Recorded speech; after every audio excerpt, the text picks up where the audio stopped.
नमस्कार दोस्तों, आज मैं आपको एक भगवान वाले अच्छे इंसान, एक जालिम लड़की और एक उनके दुश्मन की ज़बरदस्त वाक़या सुनाने जा रहा हूँ। यदि आपने यह वाक़या सुन लिया तो आपको सच में विश्वास हो जाएगा कि आज भी दुनिया में ऐसे लोग पड़े हैं जो दूसरे की भक्ति और भाव से खुश नहीं होते हैं और उन्हें बदनाम करने की हर एक कोशिश करते हैं। लेकिन कैसे ये सब कोशिश ऊपर वाले नाकामयाब कर देते हैं और कैसे अपने भक्तों को बचा लेते हैं, एक छोटी सी कहानी के माध्यम से सुनते हैं। तो आइए मित्रों, बिना किसी देरी किए इस वाक़या को शुरू करते हैं। किसी गांव में एक बहुत बड़े भगवान के भक्त थे और वह दिन रात प्रभु की पूजा पाठ में लगे रहते। गांव वाले जो लोग भी होते अपने हिस्से में से कुछ हिस्सा भोजन का ले जाकर उन्हें दे देते, वह भोजन कर लेते और हमेशा दिन रात प्रभु की सेवा में ही लगे रहते थे। प्रभु की सेवा करते करते उन्हें इतनी ज़्यादा सिद्धि प्राप्त हो गई थी कि वह जो भी काम होता, गांव का जो भी बड़ा से बड़ा संकट होता, वह बहुत ही आसानी से दूर कर देते थे। इसलिए लोगों के अंदर उनके प्रति बहुत ही ज़्यादा आस्था और विश्वास था। लोग उन पर बहुत ही ज़्यादा प्रसन्न रहते थे, खुश रहते थे, क्योंकि वह उनके छोटे से छोटे काम को भी बहुत ही आसानी से कर देते थे। इस तरह से धीरे धीरे लोगों का अटूट विश्वास उस भक्त के ऊपर बढ़ता गया और वह भगवान के भक्त दिन पर दिन लोगों के अंदर बहुत ही ज़्यादा प्रचलित होने लगे।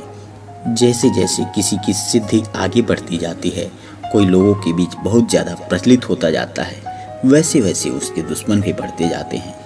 और यहाँ तो उस भक्त के दुश्मन इतने सारे हो गए थे जो दिन रात इस कोशिश में लगे रहते थे कि कैसे भी करके उस भक्त को बदनाम कर दिया जाए। वह भक्त गांव से दूर एक पहाड़ी पर रहते थे और वहां अकेले कुटिया बनाकर प्रभु का ध्यान स्मरण किया करते थे। एक बार की बात है, उसी गांव का एक जो बाबा से बहुत ही ज़्यादा जलता था, उनको हमेशा चाहता था कि कैसे भी करके बदनाम कर दें। उनकी अंगूर की खेती थी, वह अपने अंगूर की खेती से उतना ज़्यादा खुश नहीं था क्योंकि उसके अंगूर छोटे होते थे और वहीं उस बाबा के वहाँ लगे अंगूर बहुत बड़े बड़े होते थे। और जो भी भक्त एक बार बाबा के पास प्रसाद लेने जाता था, वह उसे तोड़कर वह अंगूर देते थे और वह अंगूर खाकर इतना ज़्यादा खुश हो जाता था कि कभी इस व्यापारी के अंगूर की तरफ देखता भी नहीं था। इसलिए इसका जलन और ज़्यादा बढ़ता जाता था। एक दिन की बात है, व्यापारी के पास काम करने वाली एक सुंदर युवती उसके हमेशा इर्द गिर्द मंडराती रहती। उसके साथ उसके अच्छे संबंध नहीं थे। वह उस युवती को बुलाया और कहा कि देखो, आज तक मैंने जो भी काम दिया तुमने उसे पूरा किया है और आज मैं तुम्हें एक बहुत बड़ा काम देने जा रहा हूँ। यदि तुम उसे पूरा कर देती हो तो जो चाहोगे मैं तुम्हें इनाम दूंगा। वह नाफरमान लड़की कहने लगी, ऐसा कौन सा काम आ गया है जो तुम इतने घबराए हुए हो और जो तुम्हें लगता है कि मैं पूरा नहीं कर पाऊंगी? बताओ क्या काम है? तो वह व्यापारी कहने लगा कि तुम्हें कैसे भी करके उस भक्त को बदनाम करना है और उसे फंसा लेना है अपने जाल में, जिससे कि लोगों के प्रति उसकी जो आस्था बढ़ती जा रही है, लोग उसकी तरफ खींचे जा रहे हैं, वो उससे दूर हो जाएं और उनके अंदर नफरत पैदा हो जाए। इसलिए तुम ऐसा कोई माया जाल रचो जिसकी वजह से वह तुम्हारे जाल में फंस जाए और वह बदनाम हो जाए। वह लड़की कहने लगी, इसके लिए हमें क्या इनाम मिलेगा? वह व्यापारी कहने लगा, तुम जो चाहो ले सकती हो, लेकिन तुम पहले इस काम को कर लो। इस तरह से उस व्यापारी ने अपने एक बहुत ही ज़्यादा दूध देने वाली गाय को उस लड़की को दे दिया और कहा कि इस गाय को लेकर उस भक्त के पास चले जाओ और जाकर उसे अपने जाल में फंसा लो।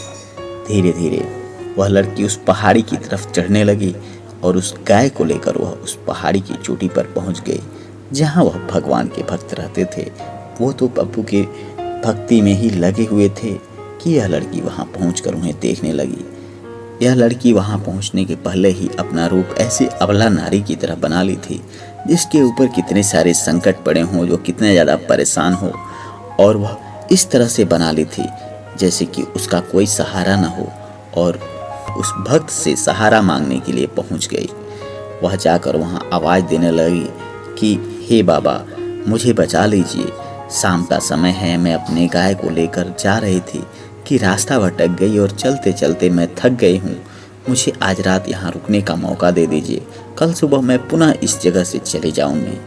वह भक्त का ध्यान खुला। उसने देखा कि एक लड़की अपने गाय को लेकर उनके कुटिया के पास खड़ी है।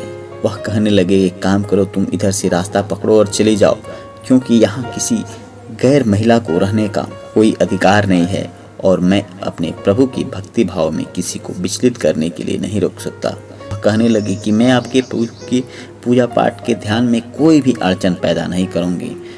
आपके बारे में मैंने बहुत ज़्यादा सुना था कि आप बहुत ही ज़्यादा दयालु किस्म के हैं, आप लोगों की सेवा करते हैं, आप लोगों के भलाई के लिए हैं, लेकिन मुझे तो विश्वास नहीं हो रहा है आपकी इन बातों से कि आप एक अबला नारी को थोड़ा सा सपोर्ट नहीं कर रहे हैं, थोड़ा सा सहयोग नहीं दे रहे हैं, तो उसे इस रात में छोड़ दे रहे हैं, जिससे कि उसको भी जीव जानवर या कोई हिंसात्मक जीव उसे मार कर खा जाए। क्या बाबा आपकी यही न्याय है? बाबा एक बार सोच में पड़ गए। उसने सोचे कि यदि मैं ऐसा करता हूँ कि लोगों के प्रति मेरी बहुत ही ज़्यादा गलत संदेश जाएगा, यदि इस लड़की को कुछ हो गया तो। उन्होंने कहा, ठीक है, तुम चाहो तो उस घर में जाकर रह सकती हो।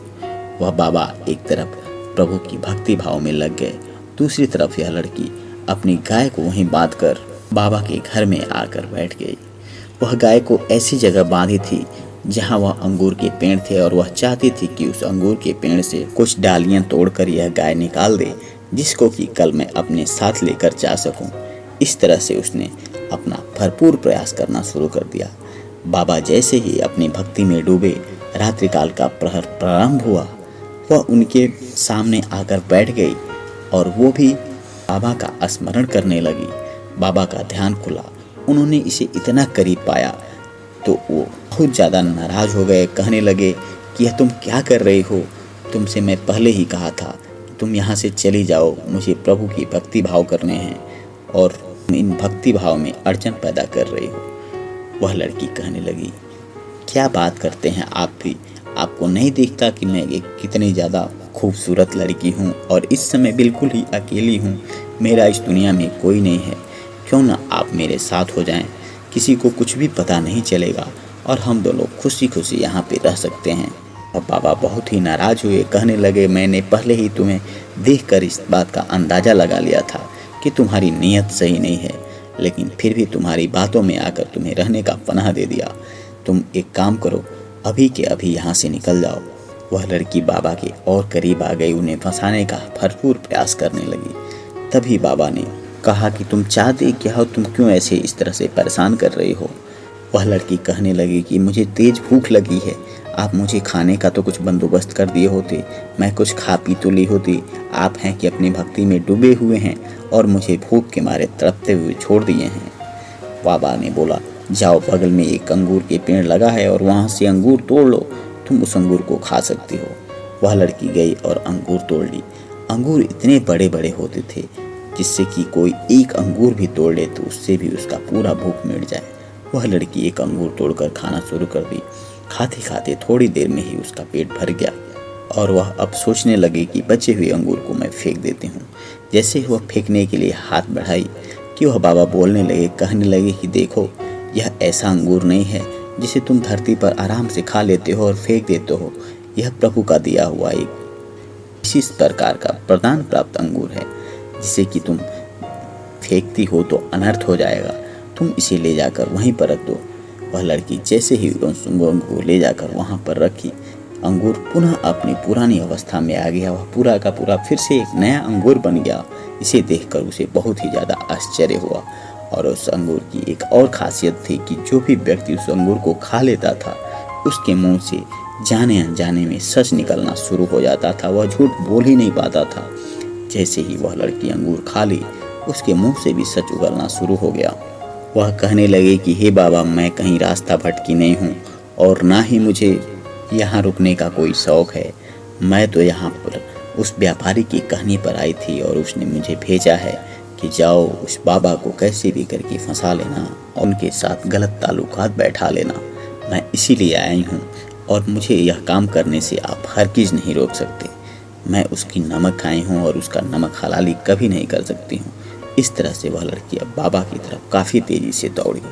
जैसे ही वह दौड़ी कि उसे पास में लगे एक पत्थर से हल्का सा ठोकर लगा और वहीं पर धड़ाम से गिर गई और गिरते ही वह बेहोश अवस्था में पड़ गई।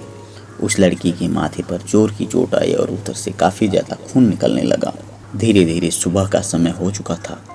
वह व्यापारी उससे कहा था कि देखो, यदि तुम सुबह तक वापस नहीं आती हो तो मैं लोग को लेकर खुद वापस वहाँ पर आ जाऊँगा और उस बाबा से छुटकारा दिलाकर साथ में ले आऊँगा और साथ ही साथ लोगों को ज़रूर लेके आऊँगा, जिससे कि बाबा की बदनामी हो सकी। अब वह बाबा सोचने लगे कि इसे कहाँ पर रखा जाए और क्या किया जाए। इतने में सुबह हो गई और वह व्यापारी 2-4-10 लोगों को लेकर लाठी डंडे के साथ वहाँ पहुँच गया। वहाँ पहुँचकर देखा तो वह लड़की अचेत अवस्था में पड़ी हुई थी। गिरने की वजह से उसके कपड़े फटे हुए थे। उसे देखकर ऐसा लग रहा था कि जैसे उसके साथ कितना ज़्यादा गुनाह किया गया हो। वह चिल्लाने लगा, लोगों को बुलाने लगा कि आ जाओ, देखो तुम लोग जिस बाबा पे इतना ज़्यादा विश्वास करते हो, देखो उसने मौका पाकर कैसा विश्वासघात किया है।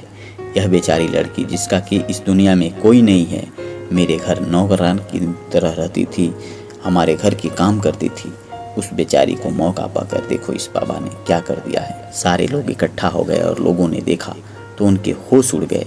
आखिर यह बात जो कह रहा है, उसके सामने लड़की को देखकर सब कुछ सही सही लग रहा था। बाबा कुछ नहीं बोल रहे थे। लोग धीरे धीरे बाबा के खिलाफ होने लगे और उस गांव के जो मुखिया थे, जो बाबा के बहुत बड़े भक्त थे, अब उनको बुलाने की तैयारी होने लगी कि वही आए और वही फैसला सुनाएं कि आखिर इस पापी बाबा को क्या सजा दिया जाए।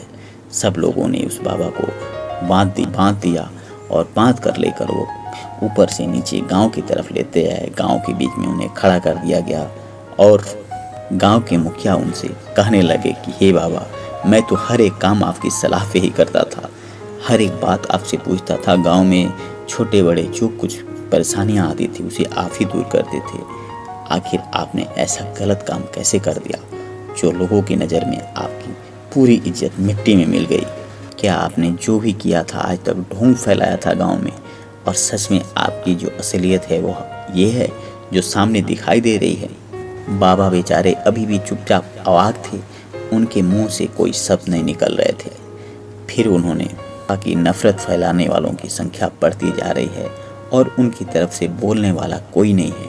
तब उन्होंने कहा, देखिए, जब यह घटना हुआ उस समय उस पहाड़ी पर बस 3 लोग मौजूद थे। मैं था, ये थी और वह गाय थी। यदि आप लोगों को लगता है कि मैंने कुछ गलत किया है तो यदि मैं किसी से आपको गवाही दिवा दूं तो आपको विश्वास हो जाएगा। सब लोग कहने लगे, हाँ गवाही दिवा दीजिए, हमें विश्वास हो जाएगा, लेकिन गवाही देगा कौन? सब लोग अवाक थे कि कोई आदमी था नहीं वहाँ पर, तो भला गवाही कौन देगा? सब लोगों ने जोर जोर से हामी भरना शुरू कर दी कि हाँ आप गवाही दिलवाइए, गवाही दिलवाइए। बाबा ने कहा, यदि कोई उस पहाड़ी पर जा सकता है तो चला जाए और वहाँ से एक अंगूर तोड़ कर लेते आए और उस अंगूर के पास बंधी हुई जो गाय है, जिसको लेकर यह लड़की हमारे पास आई थी, हमारे पास रुकने के लिए आग्रह कर रही थी कि मैं इतनी रात को कहाँ जाऊँगा, उस गाय को भी कोई लेते आए। एक व्यक्ति भागा भागा उस पहाड़ी पर गया और वहाँ से एक अंगूर और उस गाय को खोलकर गांव के बीच में लेकर चला आया। सब लोग हैरान थे कि आखिर अब क्या होने वाला है, वह कौन सा करिश्मा है जो होने वाला है। जैसे पूरे गांव के लोग इकट्ठा हो गए थे, सबकी भीड़ जुड़ती जा रही थी, सबकी जो उत्साहताएँ थी वह तेज होती जा रही थी। बाबा ने कहा, इस अंगूर को उस गाय को खिला दिया जाए। वह गाय जैसे ही अंगूर खाई के बाद से बाबा ने कहा कि हे गौ माता, जो कुछ भी हुआ आपके सामने हुआ। यदि इन लोगों को विश्वास नहीं है तो आप बेजुबान जानवर हैं। अब आप ही फैसला करिए, आखिर आपने क्या देखा था, क्या हुआ था? सब लोग हैरानी पूर्वक उस गाय को देखने लगे। क्या गाय बोलेगी, क्या गाय बोलेगी? सब में इसी बात की चर्चा होने लगी और सब लोग यही कहने लगे कि लगता है बाबा का दिमाग भ्रष्ट हो गया है। बाबा को भला इस बात का भी अंदाज़ा नहीं लग रहा है कि गाय एक बेजुबान जानवर है और वह कभी नहीं बोल सकती थी। तभी गाय के बोलने की आवाज़ आई और सब लोग अवाक रह गए। वह कहने लगे कि यह जो लड़की है, इस व्यापारी के कहने पर रात्रि के समय मुझे लेकर उस पहाड़ी पर गई और वहाँ जाकर बाबा से कहने लगी कि मैं बेचारी इतनी रात को कहाँ जाऊँगी। वहाँ पर यह बाबा को फसला फुसला कर वहाँ पर रुक गई और रात्रि काल के समय यह बाबा को गलत इल्जामों में फंसाने के लिए आगे बढ़ रही थी। तभी एक जोर का पत्थर लगा और यह नीचे गिर गई और यह वहाँ पे बेहोश पड़ गई। ते वहाँ ले जाने के लिए यह अंगूर का व्यापारी था और यह लड़की दोनों बाबा को बदनाम करना चाह रहे थे और दोनों बाबा के साथ गलत काम करना चाह रहे थे। जैसे ही गाय की आवाज़ इतनी लोगों के कानों में गई, सब लोग अवाक रह गए और सबकी आंखें खुली की खुली रह गई। बाबा अपनी सफाई पेश कर दी थी और बाबा की जो बरसों की भक्ति थी, जो उनके ऊपर कलंक के धब्बे लगने वाले थे, वह उस गौ माता ने दूर कर दिया था। इस तरह से लोगों ने जल्दी से उस व्यापारी और उस लड़की को गिरफ्तार कर लिया और उनके बुरे कर्मों की वजह से उन्हें गांव से बाहर कर दिया गया। और बाबा की एक बार फिर से जयकार लगाते हुए सब लोगों ने बाबा से माफ़ी मांगा और बाबा को ससम्मान उस पहाड़ी पर ले जाकर की कुटिया में पहुंचा दिया गया और सब लोग बाबा के सामने नतमस्तक हो गए। इस प्रकार से मित्रों, प्रभु ने अपने भक्ति करने वाले उस बाबा की इज्जत रख ली। प्रभु कभी भी अपने भक्तों का बुरा नहीं होने देते और हमेशा उनके साथ खड़े रहते हैं। चाहे वह कितने बड़े से बड़ा संकट ही क्यों ना हो, वह भी प्रभु की भक्ति से दूर हो जाता है। मित्रों, इस तरह से कहानी यहीं समाप्त हो जाती है, लेकिन हमें एक सीख जरूर देती है कि हमारे जलने वाले लोग कितने भी ज़्यादा क्यों ना हो, यदि हम सच्चे श्रद्धा भाव से प्रभु का ध्यान करते हैं, स्मरण करते हैं, पूजा पाठ करते हैं, तो हमें उसका फल जरूर मिलता है। चाहे उसमें थोड़ा सा देर हो सकता है, लेकिन फल मिलता ही मिलता है। इसलिए मित्रों, आप सभी से निवेदन है कि सच्चे भाव से प्रभु का ध्यान करें, स्मरण करें। और यदि आपको वीडियो अच्छा लगा हो तो वीडियो को लाइक करें और कमेंट बॉक्स में जय जय राम, जय श्री राम, जय बागेश्वर धाम सरकार लिखना ना भूलें। आप सभी पर प्रभु की कृपा बनी रहे। आप सभी को बहुत बहुत धन्यवाद।